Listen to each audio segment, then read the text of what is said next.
स्वागत है दोस्तों आप सबका। आज के इस वीडियो में हम चर्चा करेंगे 4 दिसंबर 2022 से 11 दिसंबर 2022 के बीच में जो भी समसामयिक घटनाक्रम हैं उनके ऊपर हम चर्चा करेंगे। तो चलिए दोस्तों, बिना कोई देरी के हम शुरू करते हैं। ये वीकली करंट जीके की एक सीरीज़ है। तो आज का पहला बिंदु है जस्टिस फॉर द जज। यह आत्मकथा किसकी है? तो ये आत्मकथा है रंजन गोगोई की, जस्टिस फॉर द जज। हाल ही में ये चर्चा में क्यों आई है? क्योंकि इस किताब में रंजन गोगोई ने दावा किया था कॉलेजियम की बैठकों को लेकर कुछ खुलासे किए हैं।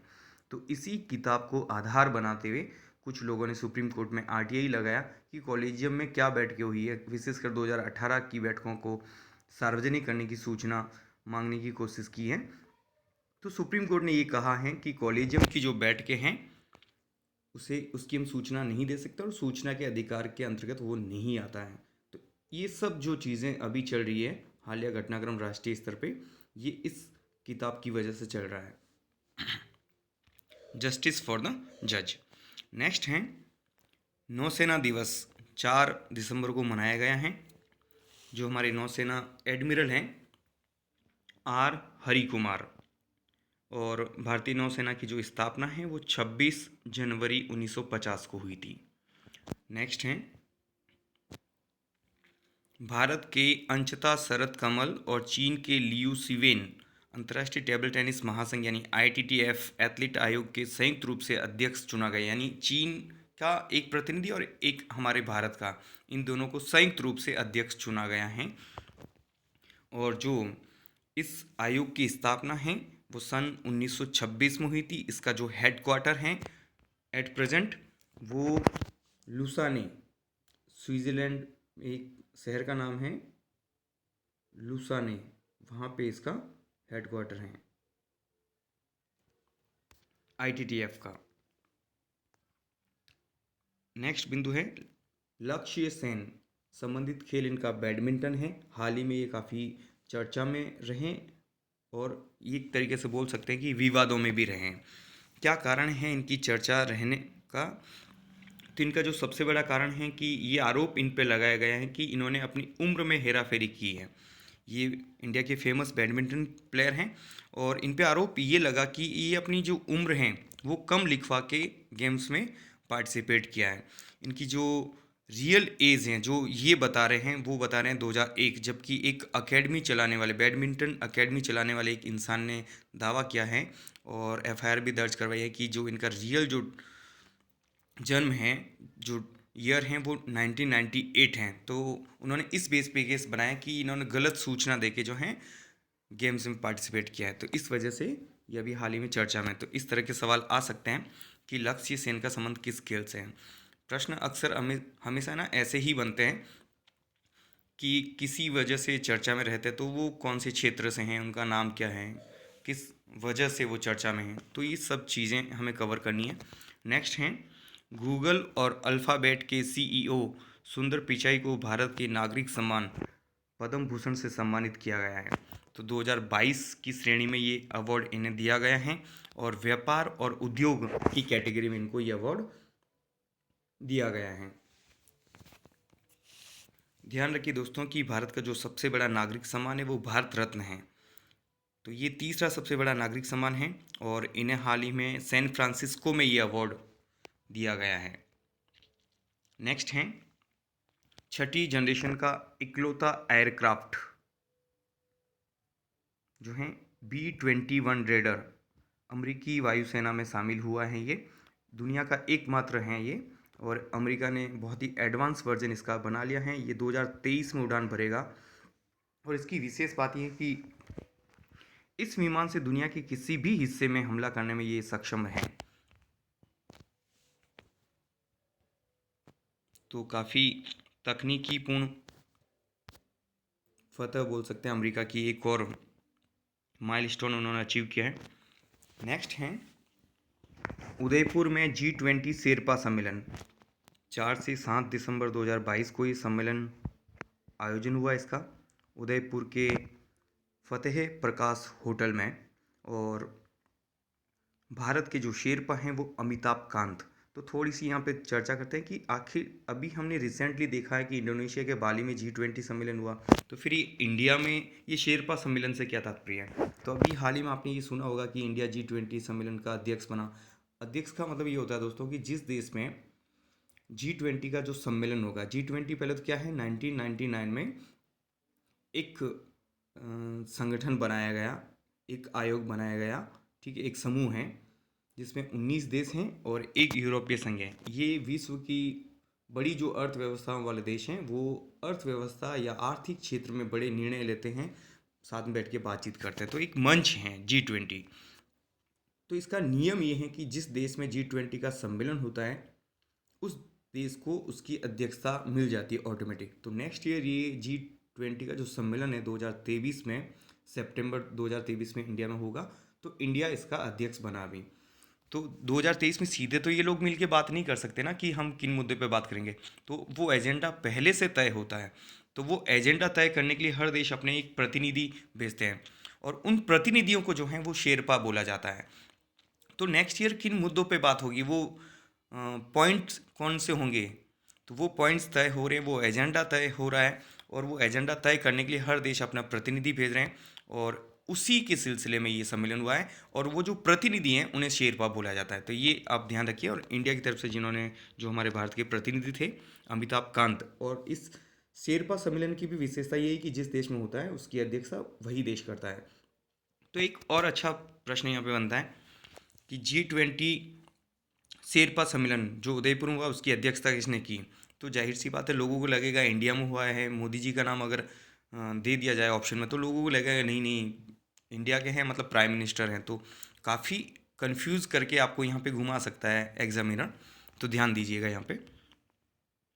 नेक्स्ट है भारत जोड़ो यात्रा राजस्थान में प्रवेश। 4 दिसंबर 2022 को चौली गांव झालावाड़ में ये प्रवेश हुई है। ये यात्रा, राजस्थान 8वां राज्य बना है इस यात्रा का। देखिए दोस्तों, इससे पहले 7 राज्य यानी तमिलनाडु, केरल, कर्नाटक, आंध्र प्रदेश, तेलंगाना, महाराष्ट्र और मध्य प्रदेश से यात्रा गुजर चुकी है। तो राजस्थान 8वां राज्य है और भारत जोड़ो यात्रा की जो शुरुआत है वो 7 सितंबर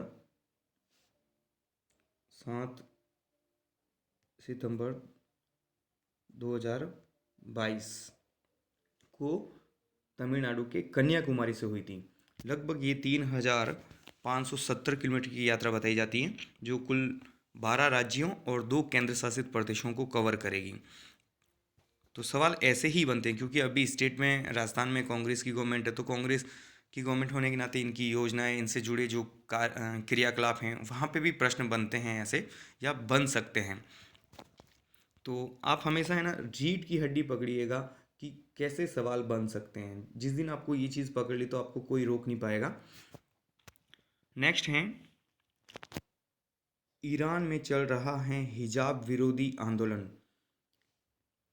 ये हिजाब एक तरीके से मुस्लिम महिलाएं जो पर्दा पड़ता आप बोल सकते हो, उसको हिजाब बोलते हैं। तो इसको लेके एक इस्लामिक देश है ईरान, वहाँ पे इसके विरोध में आंदोलन चल रहा है और ये आंदोलन करीब 2-3 महीने हो गया। एक महसा अमीनी एक महिला थी, इसकी मौत से ये शुरू हुआ ये आंदोलन। और 1983 में ईरान ने जो है हिजाब पहनना अनिवार्य कर दिया था अपने देश में। हालांकि ईरान में जो इस्लामिक क्रांति हुई थी वो 1979 में हुई थी, 1979 में हुई थी। उसके 4 साल बाद इन्होंने ये कानून बनाया कि प्रत्येक जो महिला है उस वो हिजाब पहनेगी। तो उसी के खिलाफ महिलाओं ने अभी आंदोलन छेड़ रखा है। नेक्स्ट है हॉकी विश्व कप 2023 का आयोजन भारत में होगा और अभी जो हॉकी इंडिया के जो अध्यक्ष हैं हमारे भारत में वो दिलीप टर्की है, हॉकी इंडिया के अध्यक्ष। जो पहला हॉकी विश्व कप का आयोजन स्पेन में 1971 में हुआ था और पहला जो विश्व कप जीता था वो पाकिस्तान ने जीता था। नेक्स्ट है, प्रथम महिला T20 क्रिकेट विश्व कप हेतु भारतीय टीम की कप्तान कौन है, ये सवाल इस तरह से बन सकता है। टीम की घोषणा हो चुकी हैं। तो शेफाली वर्मा को ये कमान दी गई हैं T20 क्रिकेट विश्व कप जो कि पहली बार हो रहा है। इसका आयोजन दक्षिणी अफ्रीका में होगा 2023 में। दोस्तों 2007 में पुरुष कैटेगरी का जो है पुरुष वर्ग का है T20 विश्व कप का आयोजन भी दक्षिणी अफ्रीका में ही हुआ था और उसे इंडिया ने जीता था। नेक्स्ट हैं ललन सिंह। ये एक बार फिर से जेडीयू के अध्यक्ष बन गए हैं, जदयू जनता दल यूनाइटेड। बिहार में विशेष प्रभाव हैं इस दल का। इनके जो बड़े नेता हैं, आपने नाम सुना होगा नीतीश कुमार, जो अभी बिहार के सीएम भी हैं। अभी फिर से ये अध्यक्ष बने हैं जेडीयू के ललन सिंह। इनका कार्यकाल जो है वो 3 वर्ष का रहेगा। जेडीयू की स्थापना 30 अक्टूबर 2003 को ही थी और इनका जो चुनाव चिन्ह है धनुष और तीर। इसकी स्थापना नीतीश कुमार और शरद यादव ने मिलकर की थी। नेक्स्ट हैं आरबीआई ने रेपो रेट 0.35 बढ़ोतरी करके 6.25 कर दिए। तो पहला सवाल तो यही पे बनता है कि रेपो रेट क्या है 6.25। तो रेपो रेट कौन जारी करता है, कौन इसमें बदलाव करता है? आरबीआई। ठीक है, तो अभी इन्होंने इसको बढ़ा दी है। अब रेपो रेट होती क्या है वो थोड़ा समझते हैं कि देखिए दोस्तों, आरबीआई के पास में ना पैसा दो तरह से आता है। कुछ हम जो पैसे एक तो बैंकों में जमा कराते तो बैंक आगे जमा करवाती है, और एक होता है बैंक, जैसे कि अन्य जो कॉमर्शियल बैंक हैं वो पैसा उधार लेती है आरबीआई से कई बार। तो आरबीआई से पैसा जब उधार लेती है कॉमर्शियल बैंकें, तो आरबीआई जिस रेट ऑफ इंटरेस्ट पे वो ब्याज पे पैसे देती हैं, उस रेट ऑफ इंटरेस्ट को रेपो रेट कहते हैं। तो वो कितनी हो गई अभी 6.25। तो मान के चलिए कि वाणिज्यिक बैंकों को जब महंगी दर पे जो है उन्हें ऋण मिलेगा तो वो अपने कस्टमर को भी लोन महंगे देंगे। इससे क्या होगा? तो ये दो तरीके से चीज़ें मैनेज करते हैं आरबीआई। एक तो मौद्रिक अपने पूरा मुद्रा का जो कंट्रोल अपने पास में रखता है, और एक महंगाई को कंट्रोल में करता है। अब आप कहोगे कि इससे महंगाई कैसे कंट्रोल हुई? जब लोन महंगे होंगे तो आम आदमी की जेब पे इसका असर पड़ेगा, उसकी ईएमआई, हर तरह के खर्चे। तो वो फिर क्या करेगा? दूसरी जगह कटौती करेगा। तो ये ऐसे अर्थशास्त्रियों का मानना है। तो ये महंगाई को कंट्रोल करने का एक तरीका है, इसीलिए इसको बढ़ाया गया है। और आरबीआई हमारा भारत का केंद्रीय बैंक भी है और इसके जो गवर्नर हैं वो शक्तिकांत दास हैं अभी। नेक्स्ट है हमारा जो केंद्रीय बैंक यानी आरबीआई ने वित्त वर्ष 2022-23 के लिए जीडीपी ग्रोथ रेट का अनुमान घटाकर 6.8 किया है। पहले ये 7% थी और ये कहा कि अब 7% के हिसाब से हम ग्रो नहीं कर सकते, इसलिए इसको थोड़ा कम किया है 6.8। अभी अंतिम तिमाही रहेगी फिर। नेक्स्ट हैं दिल्ली नगर निगम चुनाव यानी दिल्ली एमसीडी इलेक्शंस 2022। तो इस बार विशेष ये है कि पहले 3 नगर निगम में बटा हुआ था दिल्ली, उसको एक करके कुल वार्ड 250 कर दी हैं केंद्र सरकार ने, और वहाँ पे इलेक्शन हुए हैं। तो वहाँ पे आम आदमी पार्टी को 134 सीटें मिली हैं, बीजेपी को 104 सीटें मिली हैं, आईएनसी यानी इंडियन नेशनल कांग्रेस को 9 यानी 9 सीटें मिली हैं। तो इस प्रकार से आम आदमी पार्टी न केवल दिल्ली में सरकार है बल्कि अब नगर निगम के जो चुनाव है वहाँ पे भी उनकी सरकार बन गई है। वहाँ पे दो तरह की चीज़ें काम करती है, एक दिल्ली सरकार और एक दिल्ली एमसीडी। जैसे कि एजुकेशन है तो प्राइमरी एजुकेशन एमसीडी के पास में है। 60 फीट से कम की जो सड़कें हैं दिल्ली में वो एमसीडी के पास में हैं। स्ट्रीट लाइटें यानी गलियों की जो लाइटें हैं वगैरह हैं, तो ये काम इनके एमसीडी के पास में रहते हैं। और एमसीडी का जो अगर बात करें थोड़ा सा बैकग्राउंड, इनके गठन जो है संसद द्वारा पारित एक दिल्ली नगर निगम अधिनियम 1957 के तहत इसका गठन किया गया था। नेक्स्ट है 2022 का person of the year. Time magazine के अनुसार बात कर रहा हूँ मैं। टाइम मैगजीन ने 2022 का पर्सन ऑफ द ईयर किसे चुना है? Volodymyr Zelensky. ये कौन है? जेलेंस्की यूक्रेन के राष्ट्रपति है। अभी आपको पता हो कि यूक्रेन और रसिया का युद्ध चल रहा है, रसिया ने अटैक किया था, तो इसलिए इनको ये दिया गया अवार्ड कि इन्होंने यूक्रेन को छोड़ के नहीं गए हैं, मुसीबत में अपने देश के लोगों को छोड़ के नहीं गए हैं और कंटिन्यू वहाँ पे स्ट्रगल कर रहे हैं। फरवरी 2022 ने रसिया ने अटैक किया था और यूक्रेन की जो राजधानी है वो कीव है। तो person of the year time magazine के अकॉर्डिंग। नेक्स्ट हैं, टाइम मैगजीन ने एक और कैटेगरी में ये चुना है 2022 का हीरो ऑफ द ईयर। अभी हमने थोड़ी देर पहले एक चर्चा की थी कि ईरान में जो है हिजाब विरोधी आंदोलन चल रहा है, तो हीरो ऑफ द ईयर किसे चुना है? ईरान की उन महिलाओं को इन्होंने चुना है जो हिजाब विरोधी आंदोलन में भाग ले रही हैं, तो उन्हें हीरो ऑफ द ईयर भी इन्होंने चुना है। नेक्स्ट है गुजरात विधानसभा चुनाव 2022।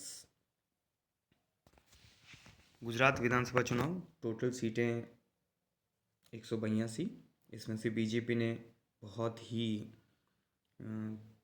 ज़ोरदार तरीके से जीती है सीटें। 156 सीटें, आईएनसी को मात्र 17 सीटें मिली हैं। आप जो बड़ा दावा करी थी मात्र 5 सीटों पे सिमट गई और अन्य को 4 सीटें। तो इस प्रकार से जो विपक्षी दल हैं, कोई भी विपक्षी दल होने का जो दावा है सदन में, वो भी हासिल नहीं कर पाए। मिनिमम 10% सीटें उनके पास होनी चाहिए, तो ये सीटें भी नहीं मिल पाई है किसी भी विपक्षी दल को। और गुजरात में जो मुख्यमंत्री हैं वो भूपेंद्र पटेल दोबारा बने हैं। बात करें हिमाचल प्रदेश के विधानसभा चुनाव की 2022 में, तो कुल सीटें 68 हैं। यहाँ पे सत्ता परिवर्तन हुआ है, पहले बीजेपी के पास में थी पावर, अभी कांग्रेस के पास में। तो आईएनसी को 40 सीटें, बीजेपी को 25 सीटें, अदर्स को 3। जो बहुमत हैं वो लगभग 35 का हैं, तो आईएनसी ने अपना बहुमत हासिल कर लिया और सुखविंदर सिंह सुक्खू को सीएम बनाया है। आम आदमी पार्टी, दोनों जगह इन्होंने बहुत बड़ा एक तरीके से अभियान चलाया था और ये कहा कि हम यहाँ पे सरकार बनाने जा रहे हैं, लेकिन सरकार इनकी बने न बने, लेकिन जो एक चीज़ इनके हाथ लगी वो बहुत ही बड़ी इनको फीडबैक के लिए काम करेगी। आम आदमी पार्टी राष्ट्रीय राजनीतिक दल बना, यानी ये 9वीं पार्टी है जो राष्ट्रीय पार्टी बनी। इससे पहले 8 पार्टियाँ कौन सी हैं उनकी भी बात कर लेते हैं।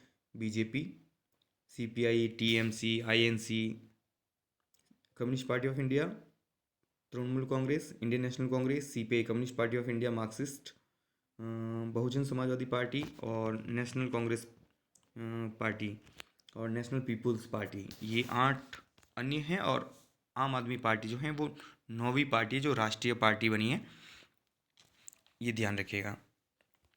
और ये जो राष्ट्रीय दलों का जो दर्जा है ये कौन देता है? राष्ट्रीय निर्वाचन आयोग देता है।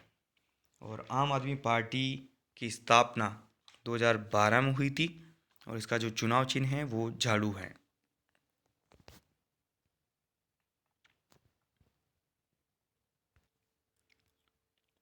इन्हीं 2 राज्यों के चुनावों के साथ में कुछ जगह उपचुनाव भी हुए, वहाँ पे भी हम बात कर लेते हैं। जैसे राजस्थान की विधानसभा की जो सीट है सरदार शहर, वहाँ पे इलेक्शन हुए हैं।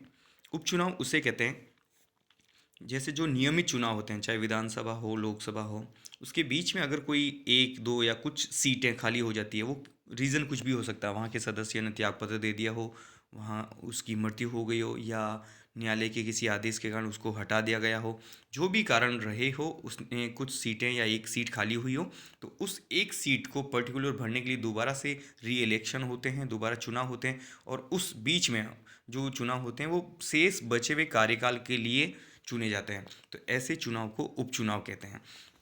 तो राजस्थान में कौन चुने गए? अनिल शर्मा, कांग्रेस के थे ये सीट कांग्रेस के खाते में आई। और ऐसे ही उत्तर प्रदेश में एक लोकसभा सीट के लिए इलेक्शन हुए हैं, मैनपुरी, जो मुलायम सिंह जी थे उनकी मृत्यु के बाद में सीट खाली थी, तो डिम्पल यादव यहाँ से जीते हैं, समाजवादी पार्टी के ही, अखिलेश यादव की वाइफ है ये। नेक्स्ट है राजनीतिक दल, टीआरएस का नाम अब बदल के कर दिया गया है बीआरएस। ये बहुत ही अच्छा यहाँ पे सवाल बन सकता है कि किस राजनीतिक दल का नाम बदला या टीआरएस का नाम बदल के क्या कर दिया गया है। तो तेलंगाना राष्ट्र समिति अब क्या बन गई है? भारत राष्ट्र समिति। और राष्ट्रीय निर्वाचन आयोग ने ये इसका अनुमोदन कर दिया, इनको परमिशन मिल गई है अभी। इसके जो अध्यक्ष हैं वो चंद्रशेखर राव हैं, तेलंगाना के सीएम भी हैं। इसकी स्थापना जो हुई थी टीआरएस की, अभी जो बीआरएस हैं, 27 अप्रैल 2001 को। इनका जो चुनाव चिन्ह है इस राजनीतिक दल का कार। नेक्स्ट हैं डीना बोलू आरते, ये पेरू की प्रथम महिला राष्ट्रपति बनी है। पेरू की राजधानी लीमा है। और विशेष ये है कि ऐसे सवाल जब आते हैं ना कि प्रथम महिला, आजकल जैसे महिला आंदोलन, महिलाओं से रिलेटेड ऐसी कोई खबर जहाँ वुमन एम्पावरमेंट हो रहा है, तो वो चीज़ें अक्सर सवालों में पूछी जा सकती हैं। नेक्स्ट है पीटी उषा, भारतीय ओलंपिक संघ की अध्यक्ष इन्हें चुना गया है, निर्विरोध निर्वाचन हुआ है। और पीटी उषा एक तरीके से बहुत ही फेमस एथलीट रहे हैं और इंडिया के लिए इन्होंने काफ़ी अच्छे रिकॉर्ड्स कायम किए हैं। तो एक खिलाड़ी को ही वापस भारतीय ओलंपिक संघ की अध्यक्षता करने का मौका मिला है। नेक्स्ट है राज्यसभा में समान नागरिक संहिता का निजी बिल पेश किया है, और ये पेश किया है राजस्थान से सांसद किरोड़ी लाल मीणा ने। तो ये निजी बिल क्यों कहते हैं, पहले तो इसको बात करते हैं। तो ध्यान रखिएगा दोस्तों कि जब भी कोई सरकार का कोई मंत्री अगर सदन में बिल रखेगा तो वो सरकारी विधेयक कहलाएगा। सरकार का कोई भी मंत्री, यानी एक लैंग्वेज ध्यान रखिए, मंत्री अगर बिल पेश करता है तो वो सरकारी बिल है, और मंत्री के अलावा कोई भी अन्य सदस्य, चाहे वो सत्ता पक्ष का ही क्यों ना हो, वो निजी बिल कहलाएगा, उसके द्वारा प्रस्तुत है। तो किरोड़ी लाल मीणा ने ये पेश किया है, और ये इनके पास कोई मंत्री पद नहीं है, इसलिए इसे निजी बिल कहा गया है। तो राज्यसभा में इन्होंने पेश किया है 9 दिसंबर 2022 को। और अब बात कर लेते हैं यूसीसी यानी एक समान नागरिक संहिता, यूनिफॉर्म सिविल कोड है क्या। इसका उल्लेख भारतीय संविधान के भाग 4 के अनुच्छेद 44 में है। इसमें क्या होता है कि ये सभी देश के सभी लोगों के लिए एक समान कानून की बात करता है। आप कहोगे यहाँ तो ठीक है, इसमें बुरा भी क्या है, ऐसा तो होना चाहिए। लेकिन हमारे देश का संविधान जो है वो अल्पसंख्यकों को कुछ अधिकार दिए थे, जनजातियों को कुछ अधिकार दिए थे। अधिकार ये हैं कि जो उनके रीति रिवाज है, जो उनकी परंपराएं, उनके अनुसार वो अपना सामाजिक जीवन निर्वाह कर सकते हैं। तो वो उस समय ठीक भी था, लेकिन इसकी आड़ में कई बार ऐसे आपराधिक घटनाक्रम भी होते हैं, और कई बार ऐसे यूँ बोल सकते हैं कि महिलाओं को भी अधिकारों से वंचित किया गया है। जैसे कि कौन कौन से मामला सॉर्ट आउट होंगे अगर ये लागू होता है, तो विवाह से जुड़े हुए मामले, तलाक, संपत्ति का बंटवारा, बच्चा गोद लेने की प्रथा, तो ये सब मामले इनका जो है वो एक समान रूल्स एंड रेगुलेशन बन जाएगा। नेक्स्ट है वनडे क्रिकेट में सबसे तेज दोहरा शतक, ईशान किशन, ये भारत के बैट्समैन हैं, और अभी हाल ही में इन्होंने बांग्लादेश के खिलाफ 131 गेंदों पे 210 रन बनाए हैं। तो ये सबसे तेज दोहरा शतक बनाने वालों की श्रेणी में आ गए। इनका पहला ही दोहरा शतक था ये।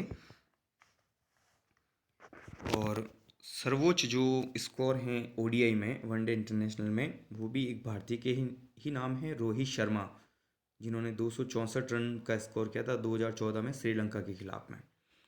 फिर देखिए मैंडूस, ये तमिलनाडु के तट पर आया एक भीषण तूफान का नाम है मैंडूस, ठीक है। लास्ट जेलन स्मिथ, जेलन स्मिथ जो हैं ये एक 18 वर्षीय अश्वेत हैं अमेरिका के, जो मेयर चुने गए हैं, पूर्वी अरकानसास शहर का मेयर। और यह जो मुकाम है इन्होंने हासिल करने वाले अमेरिका के सबसे कम उम्र के व्यक्ति बन गए हैं। तो ये भी काफ़ी अच्छा प्रश्न इस तरह के बन सकते हैं। आरपीएससी आजकल काफ़ी उनके सामने भी टास्क रहता है कि कुछ अच्छे लेवल के, कुछ यूनिक टाइप के सवाल दें। तो ये जेलन स्मिथ अमेरिका के मेयर, पूर्वी अरकानसास शहर के मेयर चुने गए हैं। तो आज का वीडियो में इतना ही दोस्तों। ये वीडियो आपको रियली में पसंद आया है, और उम्मीद करता हूँ पसंद आया होगा, काफ़ी इन्फॉर्मेटिव रहा होगा। तो अगर आपको ये वीडियो पसंद आया तो आप इसे लाइक और शेयर ज़रूर कीजिएगा, और वीडियो को आप कमेंट सेक्शन में जाके भी बता सकते हैं कि और किस टाइप की चीज़ें सुधार आप चाहते हैं। और चैनल को सब्सक्राइब नहीं किया है तो सब्सक्राइब भी ज़रूर करें, और बेल आइकन को भी प्रेस कीजिए ताकि जो भी वीडियो अपलोड हो वो आप तक ज़रूर पहुँचे। Thank you so much.